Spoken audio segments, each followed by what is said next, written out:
दिगंबरा दिगंबरा श्रीपाद वल्लभ दिगंबरा श्री स्वामी समर्थ बाळा, आज तुझे सर्व भोग संपणार आहेत, तुझे नसीब उजळणार आहे. हा संदेश तू बघून दुर्लक्ष करू नको. तुझ्या सर्व इच्छा आता पूर्ण होणार आहेत. तुझं घर आनंदी होईल, भाग्य उदय तुझं होऊन जाईल. आज देव तुम्हाला आनंदाची गोड बातमी देत आहे. हा संदेश ऐकल्याशिवाय पुढे जाऊ नकोस. ज्याच्या समोर हा व्हिडिओ आला आहे त्याचं आयुष्य आता बदलल्याशिवाय राहणार नाही, कारण स्वामी स्वतः तुमच्या घराकडे आले आहे तुम्हाला आशीर्वाद देण्यासाठी. देव काय म्हणत आहे ते ऐक, तर नाही तर नंतर पश्चाताप करशील. तुझ्या मनातील प्रत्येक इच्छा स्वामी माऊली आज पूर्ण करणार आहेत. होय बाळा, आजचा दिवस तुझ्यासाठी खूप महत्त्वपूर्ण आहे. दुर्लक्ष तू करू नकोस. ज्या बातमीची तू वाट बघत होतास तीच बातमी आता तुला मिळणार आहे. जे जे तुला हवं आहे येते स्वामी माऊली आज तुला मिळवून देणार आहे. तुझी सर्वात मोठी मनोकामना आज पूर्ण होणार आहे. प्रत्येकजण वेगवेगळ्या स्वभावाचा असतो. सगळ्यांनी आपले मत लावून धरले तर भांडणं सुटत नाही, उलट वाढतात. समजूतदारपणा दाखवलं तर कोणतीही गोष्ट जर तू ठरवलेस तर ते तुला आता प्राप्त होणार आहे. कोणी ठरवून सुद्धा तुझं वाईट आता करू शकणार नाही. तुझं भयंकर चिंतेचा आजचा शेवटचा दिवस आहे. बाळा, देव काय म्हणत आहे ते ऐक, नाहीतर तू नंतर पश्चाताप करशील. देवावरती जर विश्वास असेल तर होय माझा देव महान असे टाईप करा आणि या भक्तिमय चॅनलला सबस्क्राईब करा आणि शेवटपर्यंत हा संदेश तुम्ही ऐका.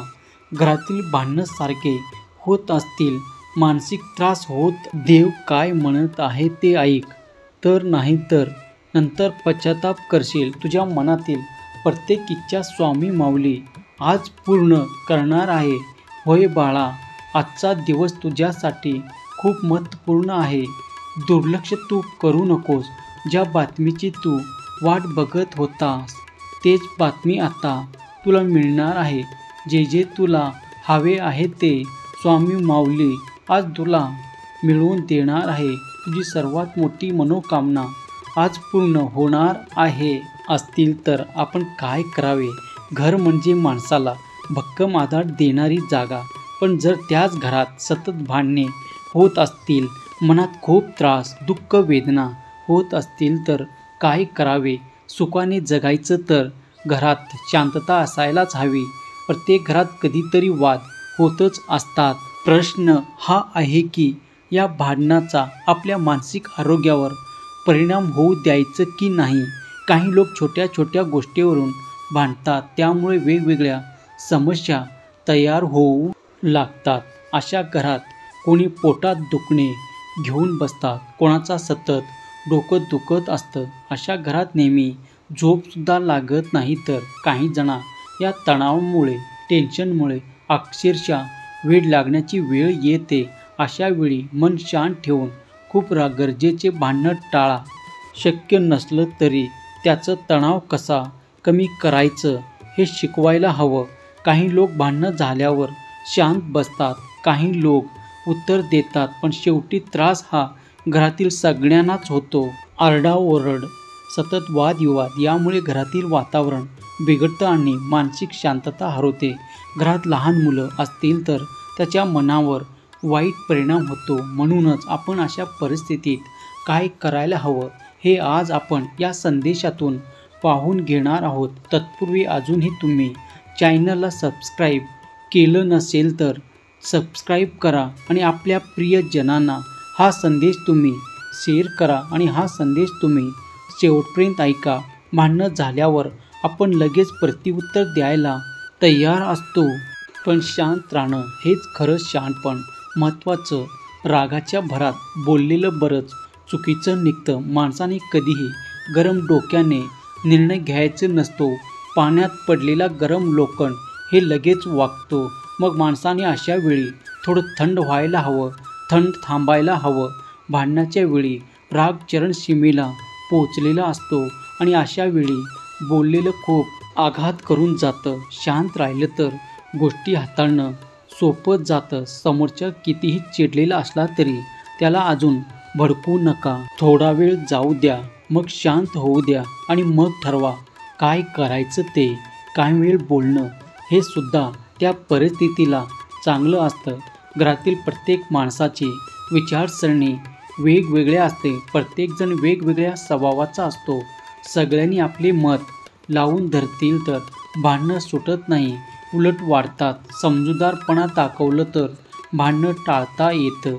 असं करू नकोस, तसं कर असं सांगायचं सोडून बरं तुझं मत चांगलं आहे असं म्हणलं तर गोष्ट अगदी सोप्या होतात. समजूतदारपणा नेहमीच समोरच्याला पटवून देणे नाही तर कधीकधी स्वतः समजून घेणे गरजेचं.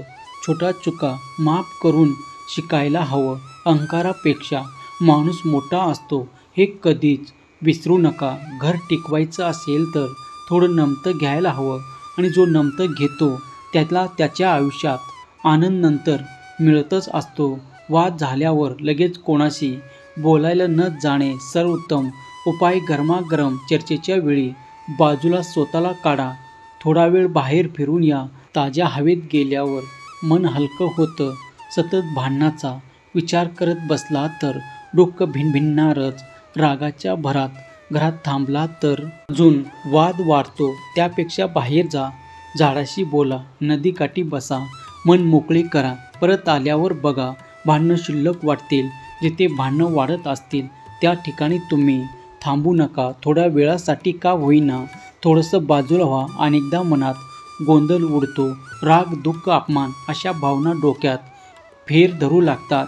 त्या भावना दडपून न ठेवता योग्य मार्गाने व्यक्त करा. कधीतरी जवळच्या मित्राशी बोला, डायरीत लिहा. आपण मनात साठवून ठेवू नका. मनातलं वजन उराशी बाळगून वावरणं म्हणजे विष प्यायल्यासारखं आहे. भांडणामुळे आलेला तणाव बाहेर काढायला हवा, नाहीतर तो हळूहळू आतून आपल्याला पोखरत राहतो. कोणी ऐकणार नसेल तर स्वतःशी बोला, स्वतःला समजवा, स्वतःचे मित्र मैत्रिणी व्हा. शांतपणे विचार करा की खरंच एवढं रागवण्यासारखं काही होत आहे का. राईचा पर्वत करू नका. विषय खूप छोटा असतो पण अहंकारामुळे तो खूप मोठा होतो. मीच बरोबर आहे, तो चुकीचा आहे असं म्हणायला गेलं की भांडणं विकोपाला जातात. छोट्या गोष्टींना फारसं महत्त्व न देता सोडून द्यायला शिका. आजच्या गोष्टी उद्या विसरायचे असतात हे लक्षात ठेवा. भांडणे मोठी झाले की मनातलं ओझं वाढतं. नातं महत्त्वाचं की अहंकार हे ओळखायला शिका. काही वेळा हसून सोडून द्यायला शिका. मोठा वाद टळत असतो. बरंच तुझंच म्हणणं बरोबर आहे एवढं बोलून वाद थांबलं तर काय बिघडतं. आपल्याला माहीत आहे असत्य काय आहे. जर या गोष्टीला आपण स्वीकार केलं तर सत्य आहे ते बदलणार नाही. रोज प्रेमाने 2 शब्द एकमेकाशी बोलले तर घरातील गोडवा येतो. छोट्या छोट्या गोष्टींना एकमेकांना प्रोत्साहन द्या. समाजाचा अभाव म्हणजे भांडणांना निमंत्रण असते आणि त्यामुळे गैरसमज वाढतात. मोकळेपणाने बोला, समजून घ्या, सगळं सोपं होईल. आणि सगळ्यात महत्त्वाची गोष्ट तुम्ही स्वतः शांत व्हा. छोट्या छोट्या आनंदाच्या क्षणांनी मोठ्या चिंता हलक्या होतात. चांगल्या गोष्टी लक्षात ठेवा, वाईट गोष्टी विसरून जा. त्यासाठी डोकं शांत ठेवायला हवं आणि ते डोकं शांत ठेवण्यासाठी नामस्मरण करा, भगवंताचे चिंतन करा. मी स्वामीचा लाडका भक्त असे कमेंटमध्ये टाईप करा आणि हा संदेश आपल्या प्रियजनांना शेअर करा. काही गोष्टी विसरल्या तर नात्यात गोडवा टिकतो. भूतकाळात उतरत बसणाऱ्यांना सुख कधीच मिळत नाही. चांगले टिकवा, वाईट सोडा. कधीतरी जुन्या गोड आठवणींना उजाळा द्या. श्री स्वामी समर्थ. जय जय स्वामी समर्थ. श्री स्वामी समर्थ. जय जय स्वामी समर्थ. धन्यवाद.